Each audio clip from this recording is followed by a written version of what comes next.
USA, USA, USA. I'm still on this kick, Jesse. I'm sorry. I'm not going to not be on it. But of course, welcome in to another edition of the PHNX D-backs podcast right here on PHNX. Rock, flag, and eagle, Gabriel. That's a reference you don't get, Jesse. Anyway, this show's brought to you by the fine folks at the DraftKings Sportsbook app, America's top-rated sportsbook app.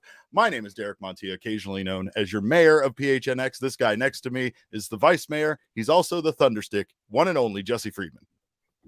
All right, I'll bite, Derek. What does it mean? Rock, flag, and eagle. Go ahead and explain it to me. No, I don't. I don't feel like explaining it to you.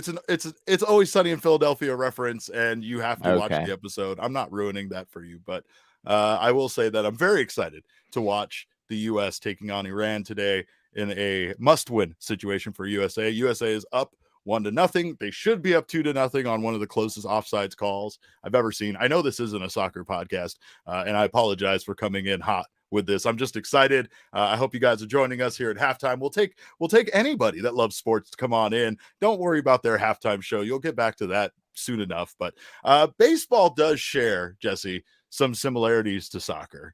I feel like it is a sport that if you're not a fan of it, usually, as you would probably attest to with your feelings of soccer, that you feel it's boring.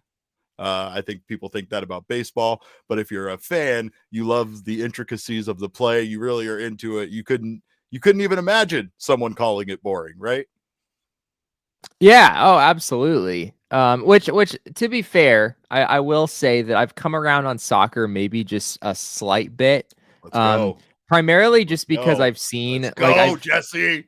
I've seen it's only for this reason. It's because I've seen some of the celebrations like from around the world. Yes. And just during this crazy time. And it's very entertaining to see just how crazy of things people will do when their team scores, because I don't know, like baseball is just it is similar in some ways in that, you know, it's a long game and there aren't that many points scored, right? Which I think is a lot of the reason people find baseball boring, similar to how I might find soccer boring. But things can change on a dime for both games, right? Like all of a sudden out of nowhere, these games can go from having you in a lull to them being very exciting very quickly. Right, exactly. But in soccer, it's not like there's, I don't know, like you can't like single and then hit an RBI double, and you know, or you can't like bunt a guy around the bases and then score him on a sacrifice fly. It's sort of like you hit a home run or you don't, in a sense, right? And I know there's more nuance to scoring goals than just actually scoring the goal at the end. But yeah, there's something about the fact that, like, I don't know, that moment is just always so big. Whereas in baseball, you could kind of manufacture, you could kind of small ball your way there. But in soccer, when you score, everyone's going crazy. And I do appreciate that.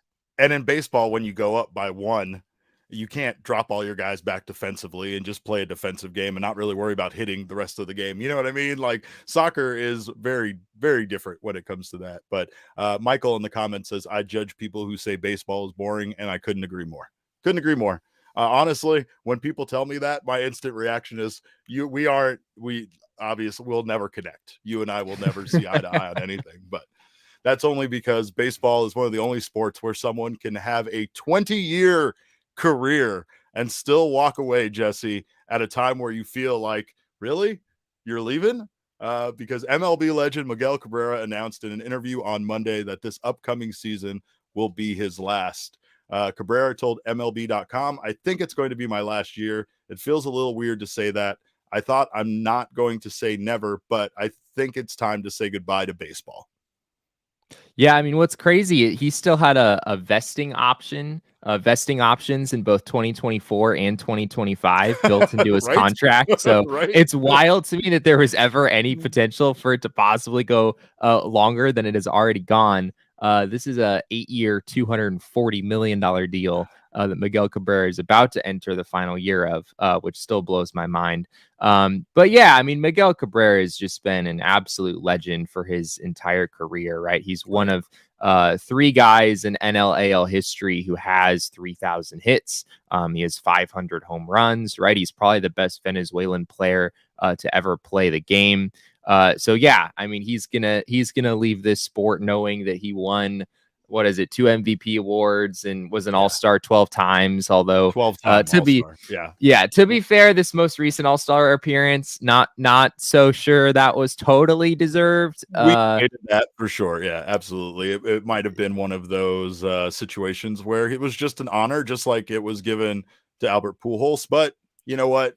I think these guys, for the length of time that they've played in this game and what they've contributed to this game, they deserve to go out with that. And I think that maybe that was the reason why. Maybe they were unsure if Cabrera might even come back next season, considering where he was at in his career. Like you said, he had the possibility for his career to be so old it could drink, Jesse. That's how long we're talking. And not only that, but when we're talking a 20-year career, his batting average is just absurd. A career 308 hitter. Over 20 fucking years, Jesse, he's a career 308 hitter. I don't even know how that's possible. That's absurd to me. I guess I will go on to ask you, since I'll consider this your generation, because I don't think you and I have the same generation, but is he the greatest first baseman of this generation? I mean, Albert Pujols and him are, I mean, that's right. That's tough. I feel like you'd have to probably side with Albert Pujols if we're comparing the two, but yeah, I mean, Miguel Cabrera I don't want to take anything away from the fact that Miguel Cabrera still had just an unbelievable major league career. And I mean, he has some accolades that Albert Pujols, I don't even believe has. So, yes. So yeah, I mean, there's a lot of merit in what Miguel Cabrera has been able to accomplish in the big leagues. And going back to your point about him being a career 308 hitter, what really blows my mind is that he's only hitting 262 over the last 6 seasons. So that number has really been on its way down for quite a while. Sure. But it was just so good during the prime of his career that it almost hasn't mattered, how he's fallen off over the last nearly decade, really. I mean, his career is somewhat analogous to Albert Pujols's in that, a lot of the damage that he did was in that first, 10 or 15 years. And then after that, things have really dropped off for him. The only thing he didn't do was win a home run derby. He is a World Series champion, but he didn't win a home run derby. And that's something that I'm sure eats away at him a little bit. That's something that he probably would have liked to have under his belt, as all those other accolades he has. But we did get to see in his native country of Venezuela, they had the Venezuelan Winter League home run derby. Ronald Acuña Jr. walk it off with a win in the final round and be absolutely pummeled here by the fans or other players storming the field. Here it is. Home run number 6 is all he needed. And the people go crazy, Jesse. I love this. It's like you said earlier about the soccer celebrations. This gets me so hyped. I don't know how, but we just need more of this. I don't know if these are fellow all-stars, fellow players. I don't know who these people are, but this is exciting.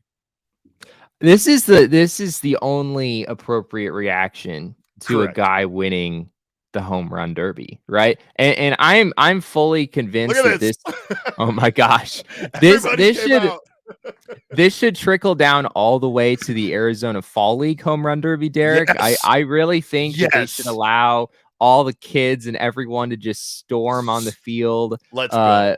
On top of whoever wins. Okay, maybe they're not actually about to take that advice, but I don't know. There's just something about a home run derby. The wall's so small, you just step over it and you're on the field. That's how easy it is, Jesse. Yeah, no, I don't know. I need more storming of the field by fans. Mark Solera in our comments, who was there at the home run derby, says those kids in all caps, because yeah, those kids were tiny piranha. And I could only imagine them storming the field. But yes, you're right. We need that. We need that in the fall league.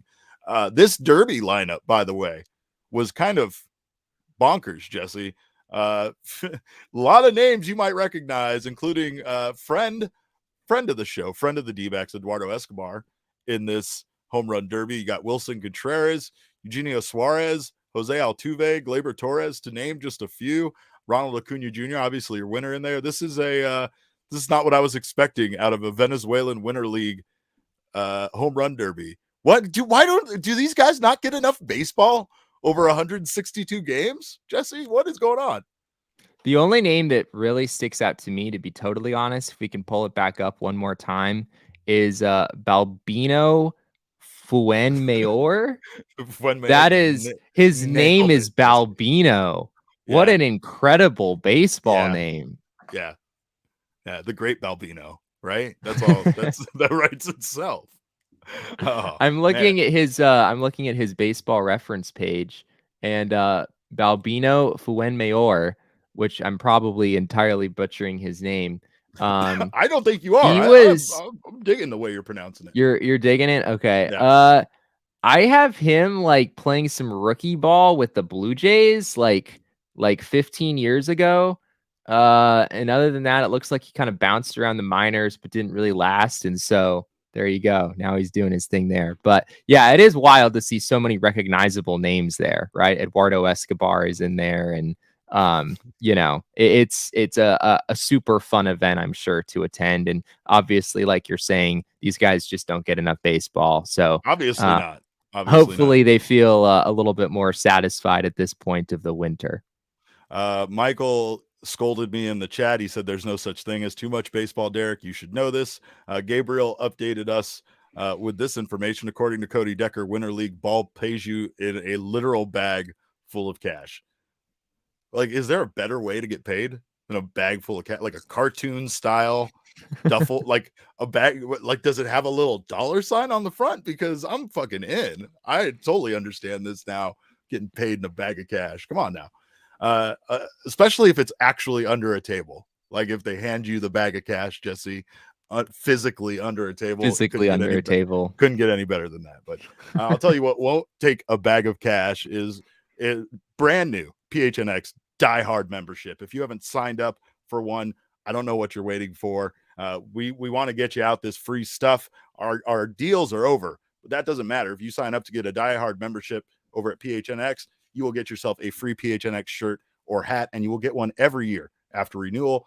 20% off every merchandise order at the PHNX locker, exclusive merchandise just for you, a membership card, sticker pack that we'll send out to you, special diehard only offers from our PHNX partners, as well as discounts to all of our events. We have obviously the diehard only Discord lounge, which is the best place to be an Arizona sports fan, as well as our diehards only newsletter from PHNX beat writers like Jesse Friedman. Jesse, what want to update us on what they missed out on if they're not a diehard member on the first edition of the Full Count? Yeah, the first edition of the Full Count was a deep dive into Zach Gallen and specifically his changeup, looking into how his changeup performed this last year and the fact that it's actually kind of taken a few steps back, Derek. It's crazy to think that a guy who, just finished 5th in Cy Young voting in the National League might have had one of his pitches actually take a step back. But that's actually what we saw in 2022. And it got me thinking, like, how good could this guy be if he's able to get that pitch back to the way that it's been in the past? So I kind of looked into the way that Gallen's changeup has performed in years past and some ideas of maybe how he can get it back to that point. Well, if you haven't signed up for that diehard membership, please do so. If you're watching us right now live on your favorite PHNX, if you're watching us live right now on the PHNX YouTube channel, make sure to subscribe there. Sign up for notifications. That way you don't miss whenever we go live. And also, if you're listening to us on your favorite audio podcasting app, which you should do even if you did watch us live, subscribe there and leave us a review. We appreciate you for doing so. Jesse, I'm excited for this. This is probably... because I was not part of this decision, but I am so excited to discuss today's movie review with you because it's time for another edition of Jesse Hasn't Seen It. And this time around, Jesse hasn't seen, which shocks me, Field of Dreams. I say that because, look, I've learned not to be surprised by you and the movies you haven't seen. And I understand, again, that it wasn't so much like you being restricted from watching certain movies as much as you just not having cable and watching movies at all in any way, shape, or form, really. Which the reason why this baffles me, because this falls into the category of being both wholesome and a baseball movie, and something I would think that you would have been shown at some point in your life. But yes, I am so just excited to hear what you have to say about this film. All right, so I'll kick it off by saying, just like my initial reaction to Field of Dreams was, what the heck is going on? Like, what is happening with this plot, with this baseball field that all of these people keep coming back from the dead to play baseball on? I have to admit that coming into it, that this was not at all my perception of the movie. Obviously, I've seen like little clips and whatnot of Field of Dreams because of the Field of Dreams game, which I've watched both times that it's happened. Sure. And so what was your perception of it coming in? What was your perception? I thought there was more of an emphasis on Ray's relationship with his dad. When in reality, that does wind up being a big deal. But throughout the vast majority of the movie, that's not really what you're thinking about.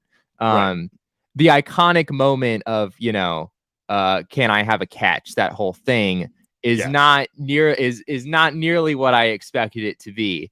It's almost a plot twist, right? I mean, it's supposed to be the twist ending that you're just like, yeah, of course. Like, I knew like that was gonna happen, right? I mean, I can't imagine in a million years being surprised by the ending of that. Yet I could also see them thinking that they were so clever in the way that they put that ending together. Not a fan of this whole movie, but anyway, continue, please. I don't want to get in your way too much here. No, you're good. So we can go ahead and roll through some of the screenshots. So like last time, I just pulled some screenshots that I thought were interesting, that are interesting talking points. So while Ray is building the field on his property, there's this crowd of people who comes to watch him. And Derek, I am convinced that this is more than the entire population of Iowa. There's no way that there's enough people in Iowa that just generally exist to possibly show up in this number, right? I mean, we're in the middle of the country. This is farmland. There's not like, right, you don't have like neighbors living like right behind your house or something that are watching what you're doing. So this is the first part of the movie that really bothered me. I don't know if you have any thoughts to share on that point. Yeah, the guy's fucking plowing his field. Like, really, would a crowd show up to watch him make a baseball field? Could you imagine that? Could you imagine gathering around one of your neighbor's houses because he decided to put in a basketball court? Like, what in the fuck, right? Like, why? I mean, I get it. I get the mystique, the fairy tale that they were trying to create here. I get that they were kind of like watching a madman go to work who believed he was hearing voices in his head and all of that, right? Yeah. So, but still, to go, even if that's the case, you're going to go gawk at a man with mental illness who is just plowing his own field. Like, this is crazy. All right, we can go to the next screenshot. So here, all right. So number one, I think he kind of looks like Joey Votto. We're talking about Shoeless Joe Jackson here. Ray Liotta, very much so. Rest in peace, Ray Liotta. Absolutely looks like Joey Votto. But the most detestable thing possibly about the entire movie, in my opinion, Derek, is that Shoeless Joe Jackson shows up and he has shoes. Wearing shoes. Yeah. He's wearing shoes. Yeah. And I didn't pay super close attention, but I do not recall a point throughout the movie where Shoeless Joe Jackson ever was actually shoeless. Correct me if I'm wrong, Derek. Maybe there was you're not wrong. You're not wrong. And the ghost of Shoeless Joe, come on. Like, he's really concerned about having shoes on. There's a legacy to live up to here. Right. Absolutely. So that was also just extremely disappointing. If we go to the next one, I'm just gonna stick with Shoeless Joe Jackson here because I just have lots of content about Shoeless Joe Jackson and all the things that irritated me. So I was looking at his swing and the fact that he kept just destroying the cover off the baseball, right? When Ray goes out and throws some batting practice and whatnot. But if you look at his swing closely, Derek, and I caught a nice freeze frame here, he is not at all looking at the ball. He is not looking at the ball, make contact with the bat. He is looking straight ahead, where every baseball player knows you will never make a lick of contact if you're not trying to see the bat make contact with the ball. So here's strike 2 against Shoeless Joe Jackson. Yeah, I get it. Do you have any other Shoeless Joe random attacks? I have one more. I have one more. Let's go ahead. So, and this is just a launching pad for the rest of the movie, for our discussion about the rest of the movie, because here's Shoeless Joe walking into the corn and he just disappears. And Derek, I need your help because I still don't understand what is happening in these moments when people go and step into the corn and then they just suddenly disappear. What is going on here? What's your interpretation? This is them like passing on to the afterlife, is it not? Is it like that's what I feel like it is, right? Them ascending, because remember, this isn't heaven, this is Iowa. And of course that might be them going off to heaven. I that's what I always thought. It was just them moving on because it's the dead people that are doing But why that, right? But why like the cornfield? Why do they specifically go there when they step into into where all of the corn is, but that doesn't happen anywhere else on the field? Am I just supposed to take that as being that's just sort of how the system works? Deal with it. Is this one of those situations? Pretty much. Okay. Jesse. All right. And there's a lot of people saying you're being nitpicky in the comments, which I understand. You're really judging Ray Liotta's ability to look like a baseball player, but I will say this about this movie. I think that this plot sucks. I think this movie sucks. I'm not a fan of this movie. I don't find it to be rewatchable in any way, shape, or form. But what I did notice upon rewatching it is that the acting is incredible. And I think I would say the acting is what makes this such a good movie in a lot of people's minds. That's what I feel like. Yeah. What I'm curious, what bothers you most about the plot? I don't really even know where to begin with the plot at large. I mean, I don't know. Like the entire idea of that his father's ruined relationship was arguing over fucking, you know, his hero being a criminal, right? Like that's ridiculous that's the rift between you two. There's just all sorts of dumb shit, but I think mostly it felt like a waste of time. Like it's one of those movies that I don't feel afterwards like I enjoyed it, like that I watched a film that entertained me in any way, right? It's the equivalent in a way to me of like when you find out at the end of a movie that it was all a dream sequence and the person just nodded off and fell asleep and none of what you watched actually happened.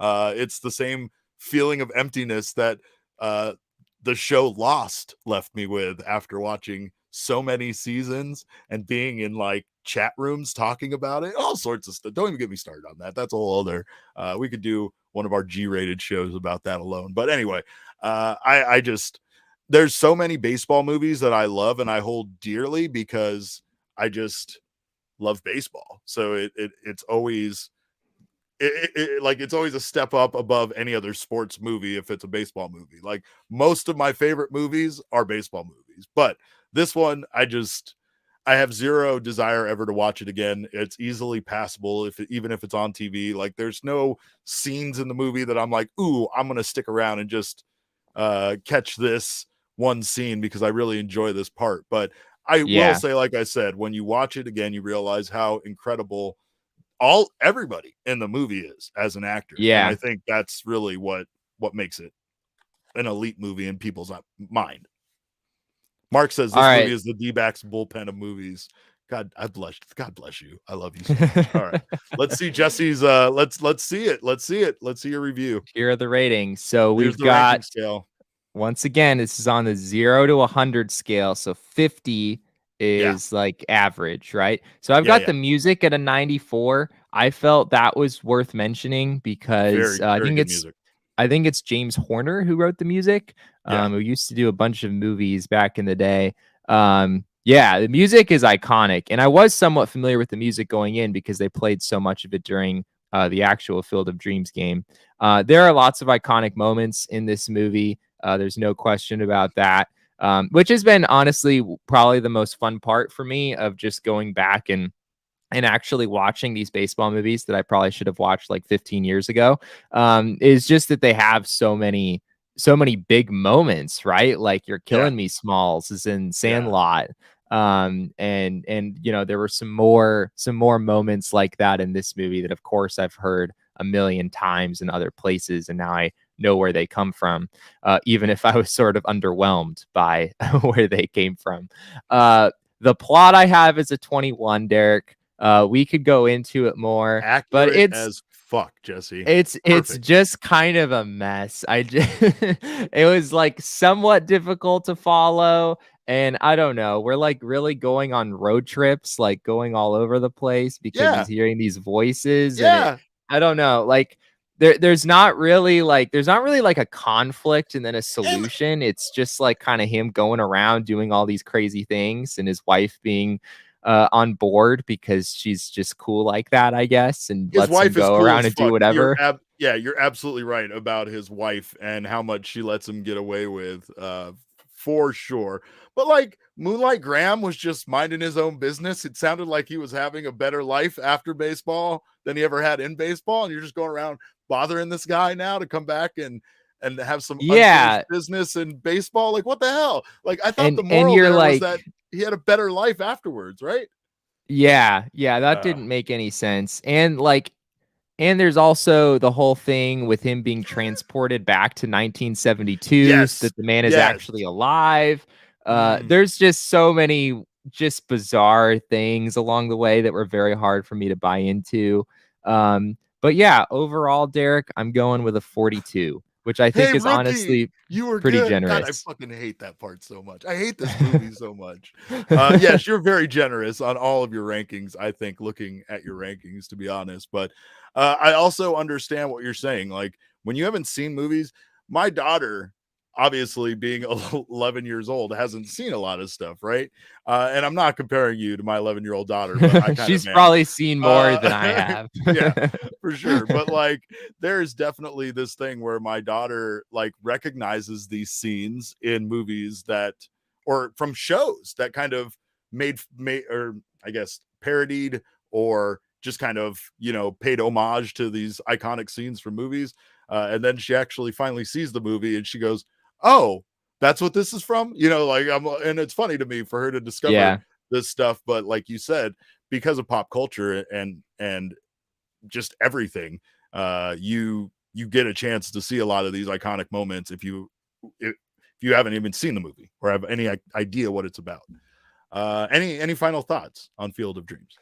I think I gave up on trying to find characters that were like you and me, but I will say that this might be the only movie, at least that I'm aware of, where the best character's name is Karen. So just throwing that out there. I thought Karen was a pretty great character. Yeah, I can't argue with that. I cannot argue with that. Let's Sean, if you could throw that back up there, because I do like the fact that you went after Shoeless Joe's hitting mechanics. Oh, I did, right? Yeah. I talked about that before, which granted, yes, might be me being a little bit nitpicky on an actor's ability to swing a baseball bat. But yes, we have a 27 on the 0 to 100 scale for Shoeless Joe Jackson's hitting mechanics. I also have a 36 in here for rewatchability. It's not really a movie that I care to watch ever again, unless I don't know. I thought it would be like I thought it was gonna be the kind of movie where I wasn't expecting to be as entertained as I was with The Sandlot or with Major League. Both of those are just really fun to watch. But this one just what I was expecting was something a little bit more heartwarming, but like just kind of a nice, sweet story. Yeah. But it really wasn't. It was just weird. Just a guy disturbing the dead, basically. Yeah, pretty much. I mean, I guess the entire idea there was that the the person he was talking about was his dad, right? If you build it, he will come, and that's essentially what it came down to, right? So, but again, I don't feel like that was. I mean, I get it. I get it, but after a while, like when it kept going on and he built the field and they were playing and everything, you knew where it was going. And so it's not even like their big twist will really catches you too much off guard. But I will tell you this: if you are going to watch that movie, if you haven't watched it, make sure to do so on some OG's edibles, because that's probably the only way that you should watch this movie. Maybe it'll make sense to you if you do. Whoever wrote the plot of this movie was definitely on some OGs at the time. Yeah. Oh, it was a heartwarming short story, Jesse, that got turned into a book, that got turned into a movie. It's your classic case of it was probably had a point and it probably got to it fairly quickly in the short story. Now here we are debating this movie, 20 years later and 30 years later, however old this movie is. And my God, I still don't find it enjoyable, but maybe if I was on OGs, I would. And of course, they have a wide variety of my favorite flavors. Of course, they also have that sleep edition gummy. So make sure to try out OGs, especially that sleep edition gummy, aquaberry flavored and fantastic. Give you the best night's sleep that you ever had.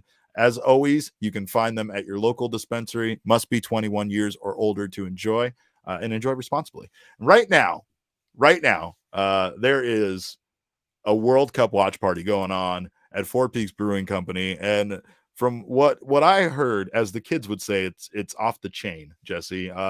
They are having a fun time down there. US, I think, is still up 1-0. I have no idea because, of course, I'm doing this show about baseball. Sean's given me the yes, so yes, we are still good on that. But of course, if you're down there right now, I hope you're having a great time. If you're missing out on it, make sure to come down tomorrow, Wednesday, November 30th, kickoff. Noon kickoff, 11 a.m. is what time the watch party starts. They're going to have beer specials, giveaways, guest appearances, and more. $3 kilt lifters and Wow Wheat pints, and a 22-foot screen. So make sure to come on down to the Four Peaks Brewing Company, 8th Street Pub, and join us for this World Cup bonanza. We're having a good time, and hopefully USA can advance and continue this good time.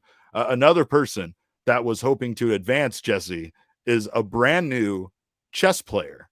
Not sure if you're familiar, but brand new to the chess world is Joey Votto, professional chess player / Grandmaster, playing in his first chess tournament. This tweet went out from the Cincinnati Reds official account.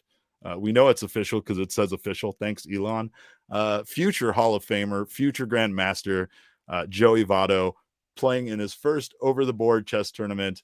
And according to an update from his Instagram, Jesse, it did not go well.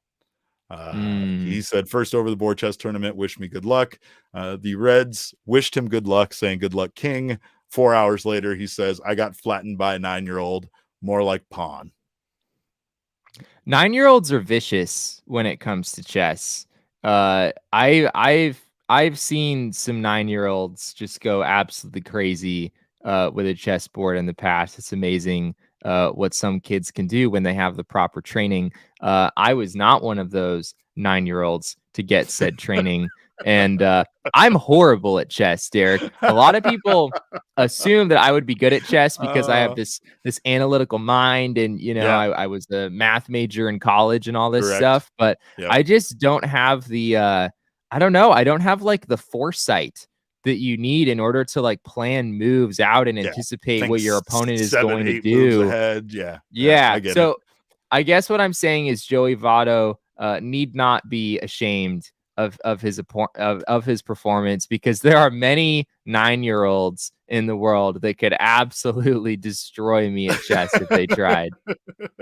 I wonder if this was a case where he also didn't take his opponent seriously, especially considering that he's a professional athlete, and here he is in this tournament sitting down across from a 9-year-old, and there's got to be a part of your brain that thinks like, I got to take it easy on this kid. I don't want to look like a jackass coming out here and smashing some 9-year-old in chess.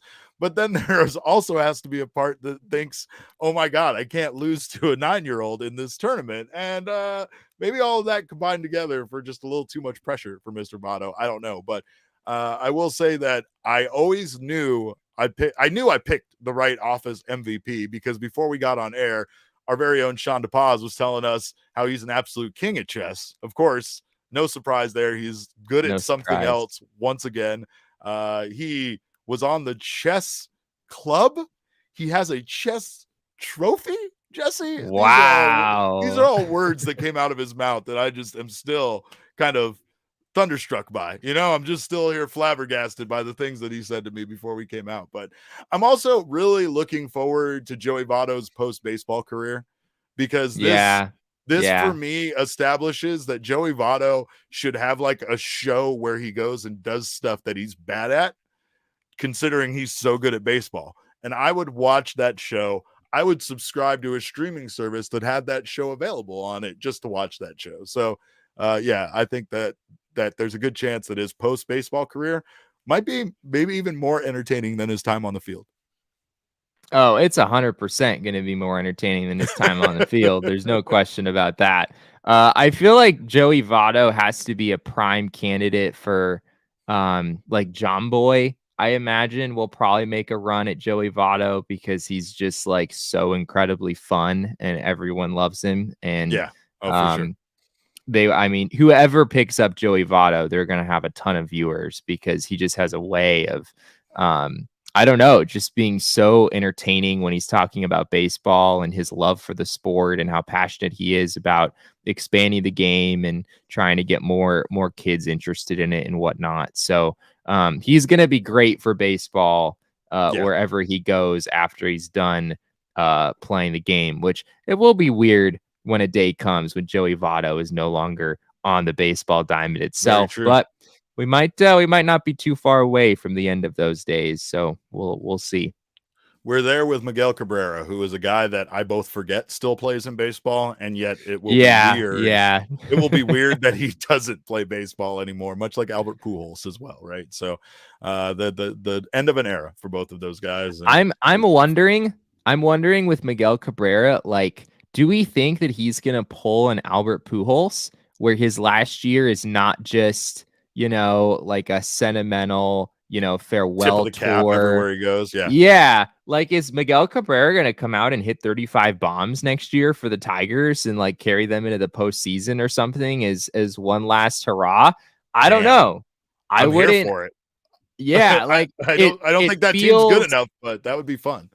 It feels impossible. Especially for the Tigers to actually make the playoffs. But even for Miguel Cabrera to have like a vintage Miguel Cabrera season, even that sort of feels impossible at this point, given where his level of performance has been the last few years. But I don't know, Derek. These baseball legends have a way of going out with something memorable. So we'll see if Miguel Cabrera is able to pull that off.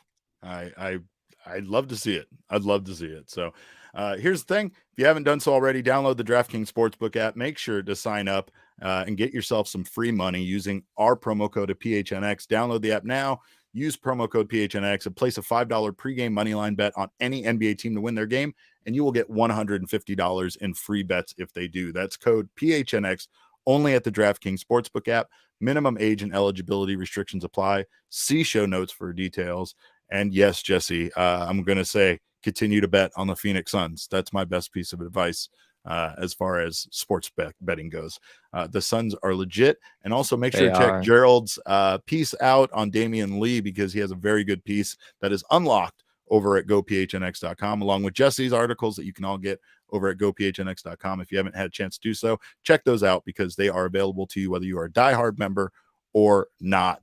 Well, that's all I got today. At least for today. I got a U.S. men's national team match to go get caught up on, Jesse, but I'm excited for soccer and baseball. I see you can love both. You don't have to just love one, but you can also hate Field of Dreams, even if you love baseball movies. These things can all exist in the same world. What should I watch next week, Derek? Should we pick something? Let's get it out to the people. Let's put a poll up on Twitter. Let's get some ideas from our listeners and our viewers and make sure we get everybody else involved, because I would not have given you Field of Dreams to watch. I feel like that. No, I selected that basically myself when I was hosting with Sean last week. I was basically like, hey, I think I'm going to do Field of Dreams because it's like so iconic, right? Like I want to understand why the movie literally has been turned into like its own game that Major League Baseball has done the last couple of years. But yeah, I'm utterly disappointed. So I don't trust myself to make these decisions anymore. So yes, yeah. we should get We'll go to the involved people. if we can. All right. Well, hello and welcome to disappointment, Jesse. Of course, in the meantime, you can follow us on Twitter. I'm at cap_caveman with a K. Jesse is at Jesse and Friedman. Our show is at PHNX_DBacks, but of course, all roads lead to at PHNX_sports on Twitter, Instagram, and Facebook. Thank you guys again for being here, being in the chat. We appreciate your time. We hope you guys have a wonderful day. We hope Team USA goes on to do big things. Of course, on behalf of Sean, the MVP, Jesse, and myself, we always appreciate you guys showing up and joining us. And remember, kids, baseball is fun, but it's so much more fun when you have a 20-year career and hit 308.